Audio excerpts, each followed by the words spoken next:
a scrimmage, and I mean. We did a lot of blocking drills with me today. I'm kind of an old school guy, so they're kind of like wondering. I think somebody else should coach the receivers tomorrow. But no, you know what? I think the fact that we have a mature group certainly helps.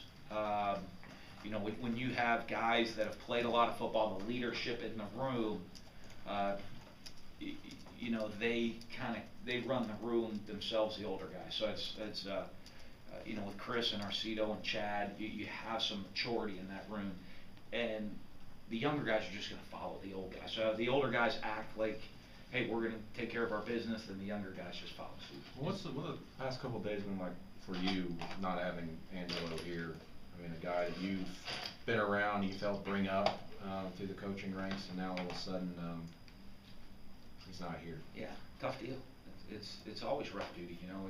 You know, you're working one man down in the staff, but you know, I mean, today's really the first day we've been back on the field. So today, you see it more when you're doing football stuff, where you're down a guy.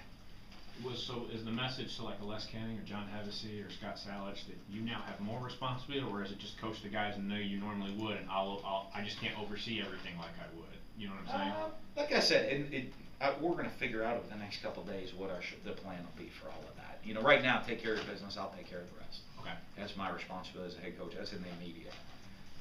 You know, everybody else, you take care of what your job. Everybody do their job, and I'll make sure that everything gets done that needs to be. Is it possible that you would ever welcome Angelo back? Is that door open at all, or is it? We'll see in the future. You know, we'll see. I mean, that'll be. Is it possible? Yeah, well, there's always going to be a possibility. Anything's possible. Does he have, in this world? Does he have looking for another job plans, or is he just trying to deal with his personal issue? Yeah, I'm not going to get into all of what's going on at this time with that stuff. Well, spending some time with receivers, did you learn anything today? A little more hands-on than usual, I guess? No, I mean, I don't know that I learned anything. I was more hands-on than usual. Yeah. I guess in practice, you know, I kind of jumped.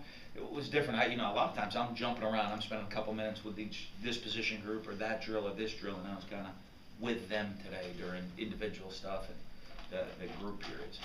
Because the frustrating part of that is you can't, when you go like 11 on 11, I mean, it doesn't seem like you can oversee everything at that point, even as a head coach. You still have to be worried about Yeah, I have like Brett Elliott. I have Brett Elliott, our GA, was working substitution with them and all, and taking care of them. Kind of when we go 11 on 11, he's getting the guys on the field, and you know what I'll be able to do now is coach. We got time. Again, you're not in game plan week right at the moment, so we have tomorrow. We'll watch today's film, make the corrections, and I'll be able to do that with them in meetings. Anything new with kicker, punt return guys? I mean, is it going to be the same thing from last year? I mean, that's what I'm saying. Bumpus, Banks. Do you feel comfortable with the 3-4 guys you used last year? I mean, look at our 2 punt returners, our 2 kick returners are returning this year. So there's a comfort level there with those guys. In the short term of stuff, I do like some younger guys coming up, and you know whether they do the job this year with so much experience we have or not. But you know, I mean, I like the guys watching them return today. I mean, like you know Holloway and Giles and Grindle. I think they did some good jobs in the return game. Now, again, are they going to pass the other guys to get the playing time or not this year? I don't know. We got to see over the next 10 days. When you look back to last year kick returns, when you guys were, I think, like 4th or 5th to last in the nation in average, when you look back, what was the problem?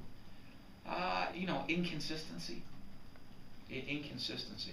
A kick returns play, and you know if you miss a block on the offensive line, it's not going to be a very good play.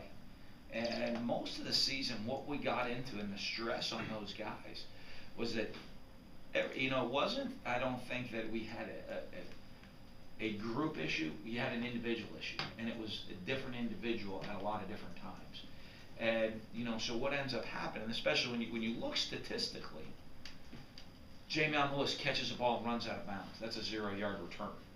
You know, when you do that twice, that's 2 0-yard returns, so your statistics start to drop, you know. And then we'll have one guy miss a block, and that ends up being a 5-yard return instead of a 30-yard return. And so, you know, at times, I think when you look at it, it wasn't that it was all bad, it was one glaring mistake would cost the return.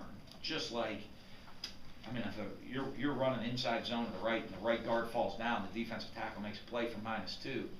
That's not it's a bad play at that point. Now, doesn't mean that everything was terrible on the play. It means we had one breakdown, and that was one of the things that really saw, and it was really glaring in the kickoff return. Y'all,